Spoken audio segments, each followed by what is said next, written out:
Job మేళలను నిరుద్యోగ యువత సద్వినియోగం చేసుకోవాలని ఏపీ టీడీపీ అధ్యక్షులు పల్లా శ్రీనివాసరావు చెప్పారు.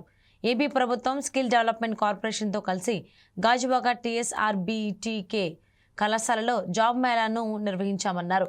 మేళాకు 1200 మంది రిజిస్ట్రేషన్ చేసుకున్నారని, రానున్న రోజుల్లో విశాఖకు చాలా కంపెనీలు వస్తున్నాయని చెప్పారు. నమస్కారం. మరి ఈరోజు గాజువాకలో జాబ్ మేళా పెట్టడం జరిగిందండి. ఇది skill development AP state corporation వారితో మేము సంయుక్తంగా కోఆర్డినేట్ చేసుకొని వాళ్ళతో కలిపి చేస్తున్నటువంటి ప్రోగ్రాం. ఇప్పటికే 1200 మంది ఇంకా రిజిస్టర్ అయ్యారు. సుమారు 2000 దాకా రిజిస్ట్రేషన్ జరుగుతామని ఒక నమ్మకం ఉంది. 50 కంపెనీస్ కూడా రావడం జరిగింది.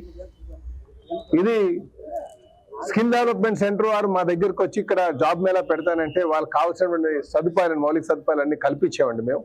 అలాగే ఈ ప్రాంగణం కూడా టీఎస్ఆర్ టీపీకే బాలకృష్ణ గారు చైర్మన్ గారు అని అడిగినట్టునే స్కూల్కి సెలవు ఇచ్చి వర్కింగ్ డే వాళ్ళు మళ్ళీ ఏదైతే హాలిడే ఉందో ఆ రోజు షిఫ్ట్ చేసుకుని మరి ఈరోజు ప్రాంగణం కూడా జరిగిందండి. వారికి కూడా ఈ సందర్భంగా ధన్యవాదాలు తెలియజేస్తున్నాను.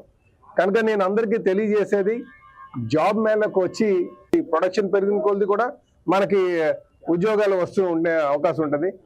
వాళ్ళు అందులో దొరికే జాబ్ కోసం వెయిట్ చేసే దానికన్నా అనేక కంపెనీస్ వస్తున్నాయి. ఇక్కడ గూగుల్, రేపు రాబోయే రోజుల్లో గూగుల్ డేటా సెంటర్ వస్తుంది. ఈరోజు కోగ్నిజెంట్ చేయబోతున్నాం.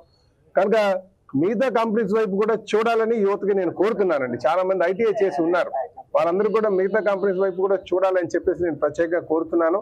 ఖచ్చితంగా పర్మనెంట్ ఉద్యోగం వచ్చేటట్టుగా ఆ ప్లాన్ పరిరక్షించడం మేము ప్రయత్నాలు చేస్తాం. కానీ నిర్వాసితులుగా చెప్పుకోవడం వారు కూడా మిగతా కంపెనీస్ వైపు కూడా చూడాలని నేను ఈ సందర్భంగా కోరుతున్నానండి. ఇలా జాబ్ బ్యాలెన్స్ సద్వినియోగం చేసుకోవాలని చెప్పి తెలియజేస్తున్నాను. ఈరోజు ఇంకా ఇది ప్రతి ఏడాది కూడా చేయడానికి మేము ప్రయత్నం చేస్తామని చెప్పి ఈ సందర్భంగా తెలియజేస్తున్నాను. నమస్కారం. మరి